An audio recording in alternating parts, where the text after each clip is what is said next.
What is that for? Would you hold still?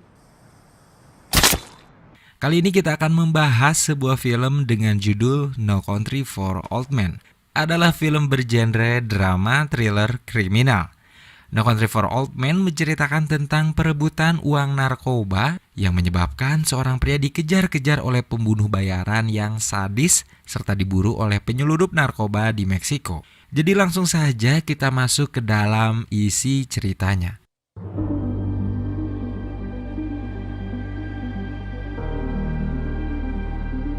Film dibuka dengan memperlihatkan seorang pria bernama Anton yang ditangkap oleh polisi karena terlihat mencurigakan.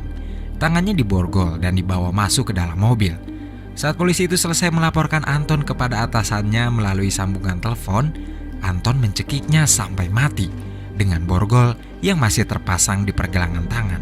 Menggunakan mobil polisi, Anton memberhentikan seorang pria tua yang sedang menyetir mobilnya. Ia membawa tangki oksigen yang bekerja sebagai senapan dan ia gunakan untuk membunuh para korbannya. Lelaki tua yang malang itu ditembak pada bagian dahi karena Anton ingin mengambil mobil miliknya. Di tempat lain, seorang pensiunan tukang las bernama Llewellyn Moss sedang berburu kijang. Tembakannya meleset dan buruannya kabur. Ia berpikir bahwa tak akan membawa pulang apa-apa hari ini. Tetapi dalam perjalanan pulangnya, Llewellyn menemukan mobil-mobil truk yang hancur terkena tembakan. Orang-orang Meksiko yang telah tewas dan juga narkotika dalam jumlah yang banyak. Hanya satu orang yang saat itu masih hidup dan terduduk di kursi salah satu truk. Keadaannya sekarat dengan luka tembakan di bagian perut. Llewellyn tak berniat menyelamatkan pria Meksiko yang sekarat. Ia hanya mengambil beberapa senjata di tempat itu dan kemudian berjalan pergi mencari pria terakhir yang memenangkan baku tembak tersebut. Llewellyn menemukannya terduduk di bawah pohon dan tewas. Di sampingnya terdapat tas koper berisi uang dengan jumlah yang sangat banyak, yang tentu saja sudah dapat Llewellyn tebak bahwa itu adalah uang transaksi narkoba. Alih-alih melaporkan kejadian yang ia temukan kepada polisi, Llewellyn justru membawa uangnya pulang. Setelah menyembunyikan senjata di bawah rumah kontainernya, ia masuk ke rumah yang disambut oleh istrinya yang bernama Cole Jean. Dengan serentetan pertanyaan perihal pistol baru yang ia ambil dari mayat pria yang membawa koper, Llewellyn tak menjawabnya dengan jujur dan mengabaikan pertanyaan Jean. Malamnya, Llewellyn tak bisa tidur dan terus memikirkan pria Meksiko yang ia tinggalkan dalam keadaan sekarat. Llewellyn mengisi tempat air hingga penuh dan berharap pria Meksiko masih hidup hingga ia bisa membantunya. Namun ia paham juga bahwa hal itu sangat beresiko mengingat ia akan berurusan dengan para penjahat yang tak akan segan membunuhnya karena telah ikut campur dalam urusan mereka. Truknya pun melaju ke tempat di mana orang-orang Meksiko itu tewas. Llewellyn menghentikan mobilnya di atas bukit dan meneruskan langkahnya dengan berjalan kaki sambil membawa tempat air. Nahas, pria Meksiko yang sekarat sudah tewas karena terkena tembakan lain. Llewellyn segera bersembunyi di balik mobil begitu menyadari ada mobil lain yang datang. Mereka sempat berhenti di samping truk Llewellyn sebelum akhirnya turun ke bawah. Tembakan terlepas dari mereka ketika Llewellyn berusaha kabur. Bahunya terkena tembakan, namun ia berhasil menceburkan diri ke sungai. Anjing mereka mengejar Llewellyn hingga ke ujung sungai. Bahunya pun terkena cakaran, tetapi Llewellyn segera menembak anjing berbulu coklat itu dan membuatnya tewas di tempat. Sedangkan Anton sedang berada di tempat pemberhentian untuk mengisi bensin dan membeli beberapa barang. Karena tak suka dengan pemilik toko yang terus bicara padanya, ia mulai menggertak dan mengajak pemilik toko itu bertarung lempar koin tanpa memberitahu apa yang akan terjadi jika kalah. Pemilik toko mulai ketakutan dengan sikap Anton yang mengintimidasinya. Ia menjawab Anton dengan agak ragu tentang bagian koin yang dipilihnya. Keberuntungan masih menyertai pemilik toko karena tebakannya benar dan Anton segera pergi meninggalkannya. Bahu penuh luka dan sikapnya gusar. Llewellyn pulang dan meminta agar istrinya pergi ke rumah ibunya. Ia paham bahwa sedang berada dalam masalah yang besar dan tak mau melukai istrinya. Sambil mengobati lukanya sendiri, Llewellyn memerintahkan Jean untuk mengemasi barang-barangnya.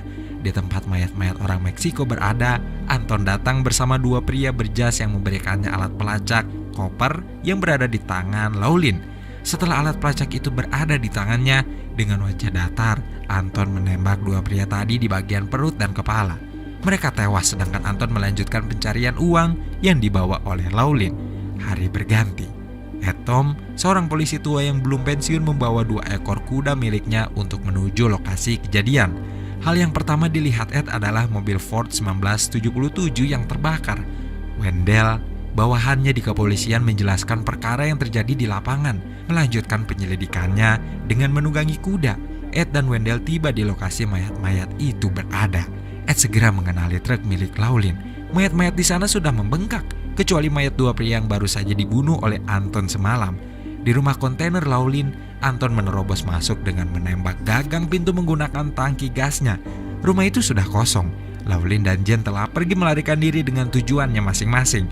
Anton berusaha menanyakan keberadaan Laulin kepada pemilik rumah kontainernya.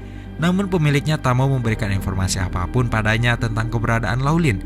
Suara mobil terdengar dari luar, polisi datang, Anton pun pergi meninggalkan tempat itu. Ed dan Wendell datang ke rumah kontainer Laulin dan menemukan kejanggalan. Mereka merasa terlambat karena Ed yakin pembunuhnya telah datang lebih dulu. Pandangan Ed kosong dan seolah sedang menerka-nerka ketika Wendell bertanya padanya tentang pembunuh macam apa yang sedang memburu Laulin. Dengan jujur, Ed menjawab ketidaktahuannya dan melanjutkan minum susu dari botol yang Anton keluarkan sebelumnya.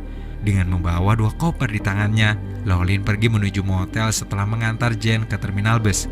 Ia akan bersembunyi dan terus kabur dari kejaran pembunuhnya yang bahkan belum ia ketahui bagaimana wajahnya.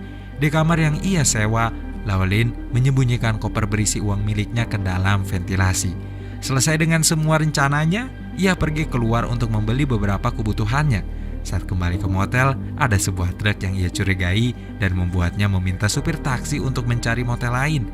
Di malam yang sama, Anton menuju Del Rio untuk mencari uang dan Laulin. Laulin membeli senapan dan beberapa alat untuk dipakainya melancarkan rencana. Ia memesan kamar baru di motel yang sama di mana ia meninggalkan kopernya dan terhubung dengan ventilasi kamar sebelumnya. Alat pelacak yang berada di mobil Anton berbunyi. Ia masuk dan menyewa salah satu kamar di sana. Anton berjalan memasuki salah satu kamar yang tak ada Laulin di dalamnya, melainkan orang-orang Meksiko lain. Semuanya tewas di tangan Anton.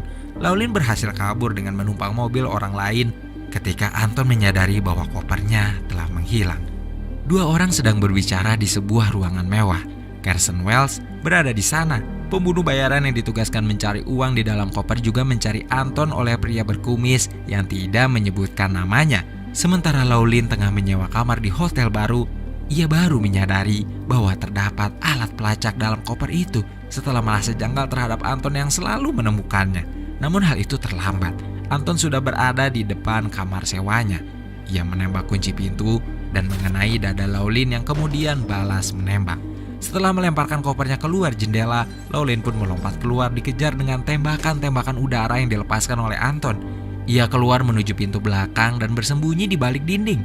Perutnya terluka akibat terkena tembakan. Sebuah mobil melintas. Laulin memberhentikan dan menumpang. Namun belum sempat mobil melaju, pemiliknya terkena 2 tembakan yang dilepaskan Anton dan tewas. Laulin mengambil alih kemudinya. Ia terus menjalankan mobil ke depan sambil menghindari tembakan.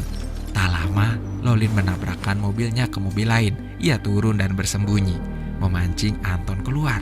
Begitu melihat Anton, ia keluar dan berhasil mengenai kaki Anton dengan senapannya, membuat Anton kabur karena terluka. Laulin pergi menuju perbatasan, namun dengan baju yang bersimbah darah. Ia tak mungkin bisa melewatinya. 3 anak muda memperhatikannya dan menduga bahwa Laulin baru saja mengalami kecelakaan. Ia mengiyakan dan membeli jaket yang dikenakan oleh salah satu anak tersebut. Lalu ketika anak-anak itu pergi meninggalkannya, Laulin menaiki besi pembatas jalan dan melemparkan kopernya ke bawah jembatan. Ia berusaha menyembunyikannya di sana. Malam dilewatinya dengan tertidur di taman. Anton yang kakinya terluka parah kemudian membuat mobil di depan apotek meledak dan terbakar agar ia bisa mengambil obat-obatan yang ia perlukan. Setelah menyewa kamar, ia membersihkan dan mengobati lukanya sendiri. Tak banyak ekspresi yang Anton tunjukkan. Bahkan meringis sakit pun tidak, seolah-olah ia memang tak memiliki ekspresi dan emosi.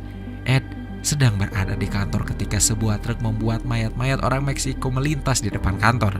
Ia mengejarnya karena penutup mayat-mayat itu terbuka dan memberhentikan truk untuk mengencangkan tali ikatannya. Sementara Laulin terbangun di rumah sakit dengan Carson Wells duduk di samping ranjangnya sambil memegang bunga. Carson memberi penawaran pada Laulin dengan kesepakatan harus mengembalikan uang yang dibawanya. Laureen sempat menolak dan Carson meninggalkannya untuk berpikir ulang. Di sebuah kafe, Jen sedang bertemu dengan Ed yang memintanya agar memberitahu keberadaan Laureen karena Ed ingin membantunya. Ia gusar karena mengetahui pembunuh yang memburu Laureen sangat berbahaya dan gila. Setengah khawatir, Jen berjanji akan mengabari Ed jika Laureen menghubunginya nanti. Carson yang baru saja selesai berjalan-jalan di sekitar jembatan dan berhasil menemukan letak koper yang disembunyikan oleh Laureen sedang menaiki tangga di Hotel Eagle untuk menuju kamarnya ketika Anton berada di belakangnya dengan membawa senjata. Anton membawa Carson ke kamar yang ditempatinya dan menanyakan beberapa pertanyaan. Carson tegang ketika Anton berbicara sambil tersenyum lebar. Ia tahu ia akan mati hari itu dengan Anton. Telepon pun berdering dan tembakan terlepas. Anton mengangkat teleponnya dan terdengar suara Laureen dari sana. Anton memberikan sebuah pilihan pada Laureen. Jika ia memberikan uang yang disembunyikannya itu, maka istrinya dan Laureen akan dibebaskan dengan selamat. Karena hal itu, Laureen pergi dari rumah sakit hanya dengan menggunakan pakaian rumah sakit untuk mengambil koper yang ia lemparkan ke bawah jembatan. Setelah diperbolehkan melewati perbatasan, Laureen membeli baju baru untuk dikenakan dan baru turun ke tepi sungai untuk mengambil kopernya. Ia menelpon Jen dan meminta bertemu di El Paso. Laureen berniat ingin melarikan diri bersama Jen. Ia tak ingin menyerahkan uangnya pada Anton.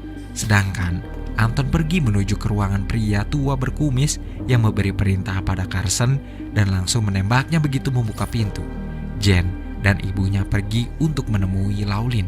Sayangnya, ibu Jen yang tak bisa berhenti bicara itu memberitahukan tujuan mereka kepada orang-orang berjas yang memang sedang memburu Laureen ketika Jen sedang menghubungi Ed untuk membicarakan keberadaan mereka.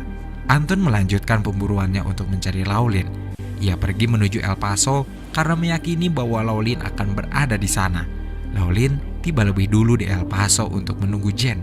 Di saat yang sama, Ed sedang berpatroli di sana ketika sebuah truk secara terburu-buru meninggalkan sebuah motel. Terdengar teriakan yang membuat Ed berbelok dan melihat apa yang terjadi. Seorang wanita tewas mengambang di dalam kolam renang. Seorang pria merangkak karena terluka, sedangkan Laureen tewas karena terkena tembakan di dadanya. Jen baru datang ketika motel itu telah dipenuhi oleh polisi yang melakukan penyelidikan. Wajahnya kalut dan mulai menangis karena melihat Ed memasang wajah bersedihnya. Sekarang, yang tersisanya Ed bersama temannya di sebuah kafe dan membicarakan tentang uang panas yang menjadi penyebab banyak kekacauan dan kematian di Texas saat itu. Atas saran temannya, Ed kembali ke tempat kejadian di mana Laureen meninggal dan memperhatikan semua detil ruangan yang justru membuatnya semakin bersedih. Keesokan pagi, Ed berkunjung ke rumah teman lamanya yang kini dipenuhi kucing dan sangat berantakan. Mereka mengobrol tentang kasus-kasus yang terjadi di masa lalu dan pernah menimpa temannya itu.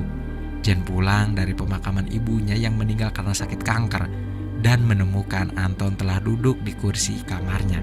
Dengan pandangan mengintimidasi Jen, ia berkata bahwa ia ingin menepati janjinya pada Laureen, janji untuk membunuh Jen. Namun ia ingin memberi pilihan pada Jen dengan bermain lempar koin.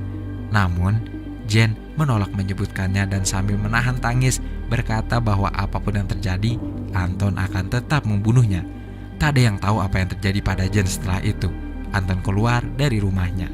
Dengan mengendarai mobil, Anton melanjutkan perjalanannya. Hingga di perempatan jalan, sebuah mobil menghantam mobilnya. Anton lagi-lagi terluka. Tangannya patah hingga tulangnya bergeser dan terlihat keluar. Dua anak yang sedang bermain sepeda menghampirinya dan berkata bahwa ambulan akan segera datang. Namun Anton justru membayar kemeja yang dikenakan salah satu anak bersepeda itu untuk digunakan sebagai penyangga tangannya dan meminta mereka mengatakan bahwa mereka tidak pernah melihat Anton. Selesai dengan memperbaiki posisi tangan, Anton berjalan pergi dari tempat kejadian.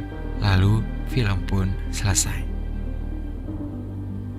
Bersetting tempat di Texas, No Country for Old Men memberikan hal-hal terbaik untuk sebuah film kriminal dengan banyak keliaran di dalamnya. Meski plot berjalan lambat dan miskin dialog, namun hal itu bukan sebuah masalah besar bagi film ini, karena melalui transisi tiap scene dan pengambilan gambar yang tepat membuat kesan menegangkan berhasil tersampaikan. Kedua sutradara telah berhasil mengejutkan penontonnya dengan adegan-adegan brilian berisi pembunuhan dan darah di mana-mana. Javier Bardem pun telah berhasil memainkan perannya sebagai seorang psikopat yang minim ekspresi dan selalu dipenuhi aura intimidasi, sehingga membuat saya pribadi cukup merinding ketika menonton adegan di mana ia membunuh korbannya dengan menggunakan senjata aneh miliknya. Segitu saja teman-teman pembahasan film kita kali ini. Terima kasih untuk kalian yang menonton konten ini sampai akhir, dan wassalamualaikum warahmatullahi wabarakatuh.